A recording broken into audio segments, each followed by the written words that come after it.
evening everyone. My name is Carvi Katipay and I'm here to discuss the Module 4 of Institutional Correction. So next slide. So first slide is about the table of contents. So the Bureau of Correction, Republic Act 10575, Custody, Security, and Control of Prisoners, Care and Treatment of Prisoners, Release of Prisoners, and Good Conduct Time Allowance or GCTA, Prohibited Acts subject to disciplinary actions, BGMP Republic Acts 6975, Republic Act 9263, Treatment of Special Needs or Unusual Offenders, Emergency Plan, Movement, Transfer of Prisoners, Detainees, and Privilege of Detainees and Sentenced Prisoners. So last topic is the Regional Rehabilitation Center for Youth, the Child and Youth Welfare Code, the Death Row, and the rule of the Writ of Amparo. Next slide. So for the first topic is the Bureau of Correction, Republic Act 10575. So Republic Act number 10575 or an act strengthening the Bureau of Correction or BUCOR and providing funds. Therefore, the Section 1's short title, this act shall be known as the Bureau of Correction Act of 2013. So Section 2 is Declaration of Policy. So it is the policy of the state to promote the general welfare and safeguard the basic rights of the every prisoners incarcerated in our national penitentiary rather. So it is also recognize the responsibility of the state to strengthen government capability aimed towards the institutionalization of highly efficient and competent correctional services. So towards this end, the state shall provide for the modernization, professionalization, and restructure- restructuring of the Bureau of Correction, so BUCOR. So by upgrading its facilities, increasing the number of its personnel, upgrading the level of qualification of their personnel, and the standardizing their base pay. So retirement and other benefits, making it at par with that of the Bureau of Jail Management and Penology. So this slides in short, so it's all about the BUCOR or the Bureau of Correction, how what their purpose or what they promote in that institution or in that organization. So next slide. So section 3. So definition of terms. So safekeeping, which is the custodial component of the BUCOR. So prison correction system shall refer to the act that ensure the public, including families and of inmates and their victims. So that national inmates are provided with their basic needs, completely incapacitated from further committing criminal acts, so and have been totally cut off from their criminal networks or contacts in the free society. So while serving sentence inside the premises of the National Penitentiary, this act also includes protection against illegal organized armed groups which have the capacity of launching an attack on any prison camp of the National Penitentiary to rescue their convicted comrade or to possibly amass firearms issued to prison guards. So in this section 3, so it provide the safety of the inmates inside the penitentiary, and to ensure the families and the victims of the inmates. So also it it defines how the secure how the security of its institution, to avoid escapes from inmates, and to avoid mm,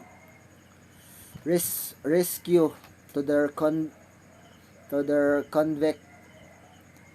convicted persons. So next slide.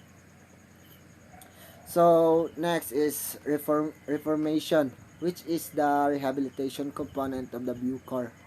So present correction system shall refer to the acts which ensure the public, including families of inmates and their victims, so that release national inmates are no longer harmful to the community, by becoming reformed individuals prepared to live a normal and productive life upon reintegration to the mainstream society.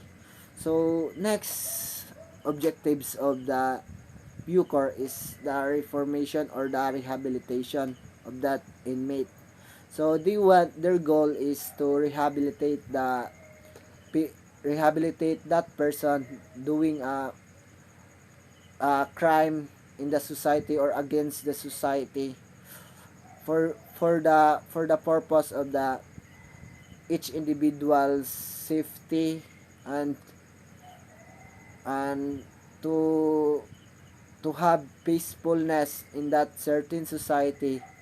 And that purpose to rehabilitate is also they want to become, if ever the inmates will be released, the behavior that he had will change, and it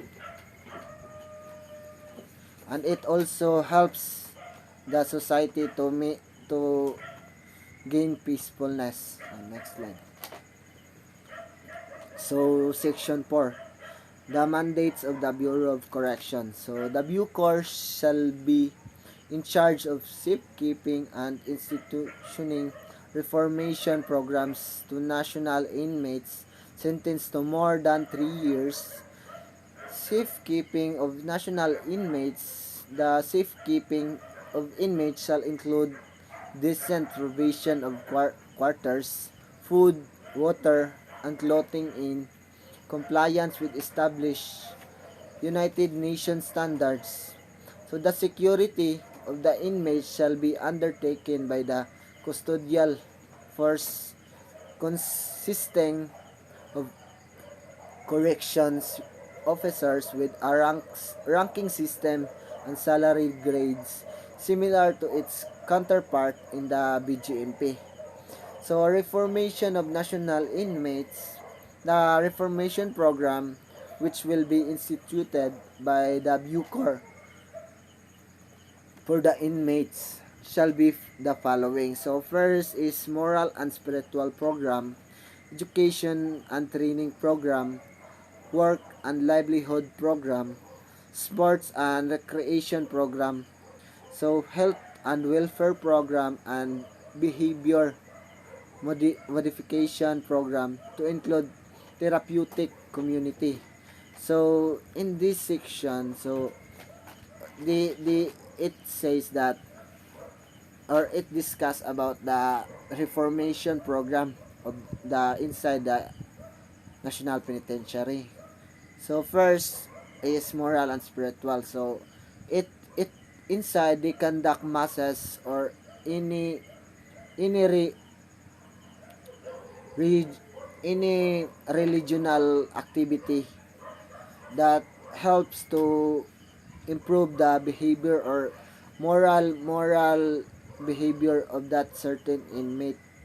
So second is the education and training program. So inside the penitentiary, so it also offer that program. So for the purpose that if the inmate they want to pursue their education, they can take up or they can finish their education inside or in the time of the sentencing. So next is work and livelihood program. So work and livelihood, this will cover the agricultural program or the farming. So National Penitentiary also give the inmates or the job for them to sus for them to supply or for them to sustain or for them to give money to the families outside that penitentiary or to for them to support their families outside or outside the penitentiary. So next is sports and recreation program. So this program also gives the health health health of the inmates, and it also covered the mm, teamwork, or it it it all or it can be the it it can be the relationship between the other inmate will be better. So next is health and welfare program. So this program is also provide the about the health of that inmates and also their needs, and it also assisted the needs of that certain inmate. So next is the last is behavior modification program.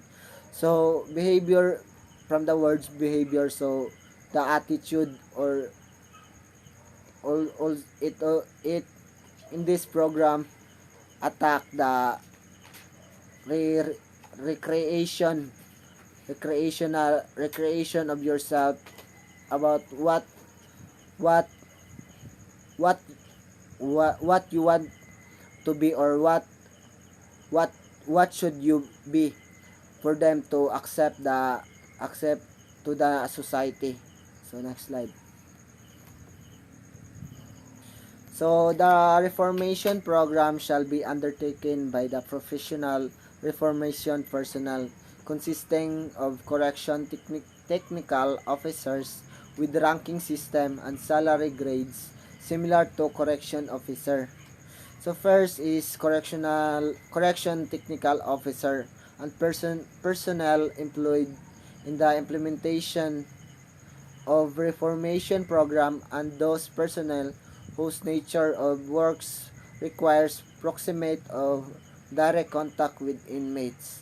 So that job is, or that officer is, they are the one who check the the rooms of that inmates, or they are the one, who manage that in they are the one who manage the inmates for them to become safe, or for them to avoid riots or rumble inside that institution.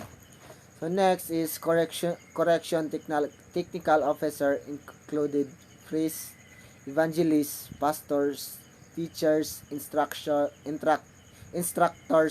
professors, vocational placement officers, librarians, guidance counselor, physicians, nurses, medical technologists, pharmacists, dentists, therapists, psychologists, psychiatrists,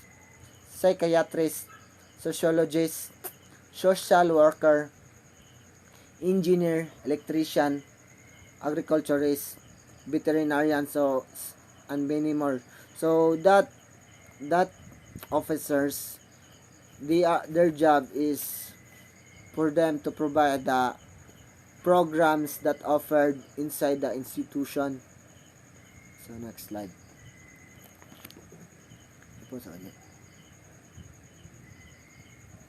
So next is the section 5. So operation of the Bureau of Correction. So the Bucor shall operate with a directorial structure. It shall undertake reception of inmates through its Directorate for Reception and Diagnostic or DRD. So formerly Reception and Diagnostic Center, so RDC, provide basic needs and society and security through its security and operation directories. So administers reformation programs through its reformation directorates. So, and prepare inmates for reintegration to mainstream society through its Directorate for External Relations, so DER, formerly, so External Relation Division or ERD. So, this slide talks about the operation or the way or the cycle of the cycle of the jobs that offered inside the institution. For the main purpose is the main goal is to rehabilitate and provide safety to the inmates, and also for them to to for them to know how to socialize inside the institution. So next slide. So the DRD shall be responsible for the conduct of classification of each and every inmate admitted to the Bucor. So inmates shall be classified according to security, rest, and sentence. So included in the classification is determining inmates certain skills or talents, physical, spiritual, social, mental, and psychological evaluation and other behavioral assessment as reference of the DRD in the preparation of individual inmates reformation program. So the DRD, they are the responsible of the classification or the for or the one who assigned for the cycle of cycle of programs for the inmates. So they are the one who classify the inmate or what program he wants or what program he or she needs for them to change or rehabilitate. So next slide. So aside from those born of the provision under Rule 8 Part 1, rules of general application of the United Nations Standard Minimum Rules for the treatment of prisoners and that of existing regulation of the Bucor on security classification, for example, maximum, medium, and minimum security rest. So inmates shall also be internally classified by the DRD and segregated according to to crimes committed based on the related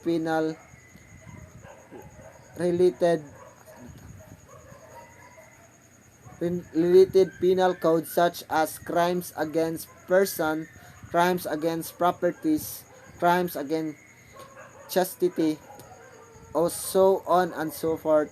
So as well as by other related special laws, so customs and immigration laws. So these slides discuss about the minimum and maximum treatment of the prisoners inside the Bucor. So inmates will be classified accordingly according to the crime they were committed. So next slide. So from the DRD, the custodial force and reformation personnel and of respective security institution or camps shall be in charge for the security and the implementation of the recommended inmate reformation program of each and every inmate while serving sentence respectively. So after the DRD, next is the custodial force and reformation personnel. So they are the one who's in charge for the security institution inside the camps or inside the institution. So they are charged for the security and implementation of law inside the penitentiary. Next slide. So the Directorate for External Relations, so ODER, so shall be responsible for pre-release and post-release programs of inmates due for release. The DER shall also classify inmates according to skills acquired for referral and endorsement to appropriate companies or corporations participating in the Bucor on the job training program for newly reformed inmates. The DER shall also evaluate, classify, and apply necessary programs to inmates for readiness to join the mainstream society upon release. So, the job of Directorate of for External Relations, so they are responsible for the pre-release and the post-release programs of inmate. So, they are the one who provide programs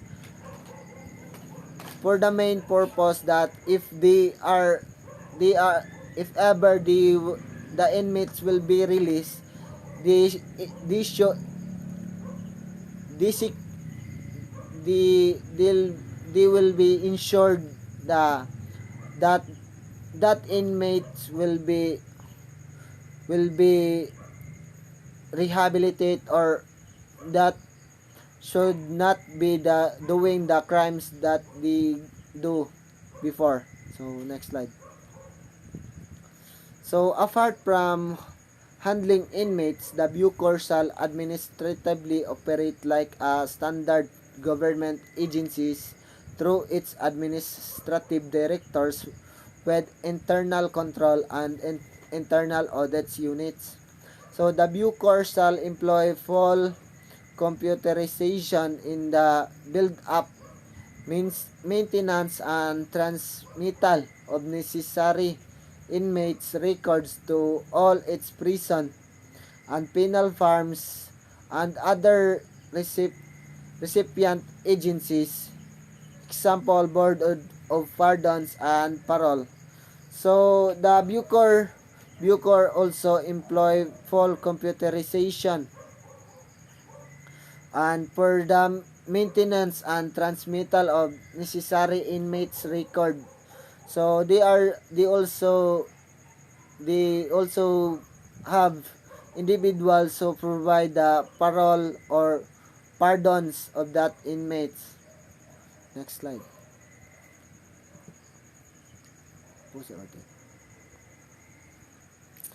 So in section 6, the lands of the Bureau of Correction. So aside from administrative purposes, all Bucor lands shall be used for inmate security reformation programs and as a means to promote sustainability both for income and non-income generating programs with or without partnership among non-government organization, civic organization, or other government entities.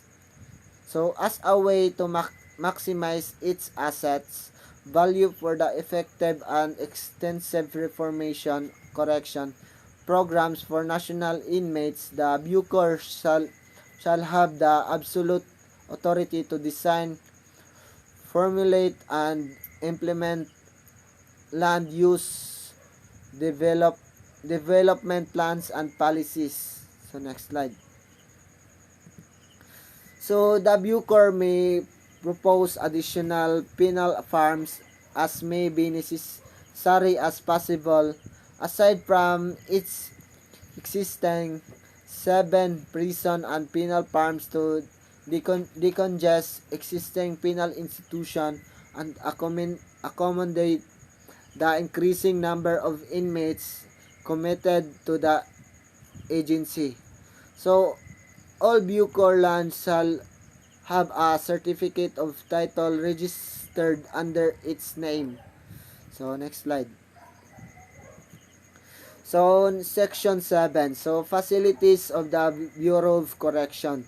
So, the Bucor shall operate with standard and uniform design of prison facilities, so reformation facilities and administrative facilities through all the operating prison and penal farms such as the following. So dormitory, administration building, perimeter security fence, so hospital, infirmary, so recreation multi-purpose hall, training or lecture center, workshop facility, mess hall or kitchen, so visiting area, water tank and pump, reception and diagnostic center, and lastly the service personnel facility.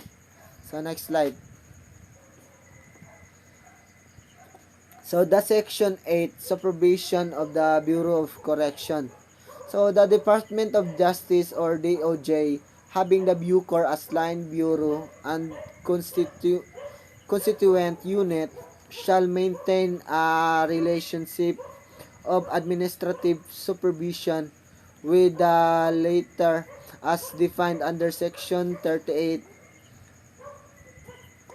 chapter 7, book 4 of executive number 292 or administrative code of 1987, except that the DOJ shall retain authority over the power to review or revise or modify the decision of the Bucor, in the exercise of its regulatory or quasi-judicial functions.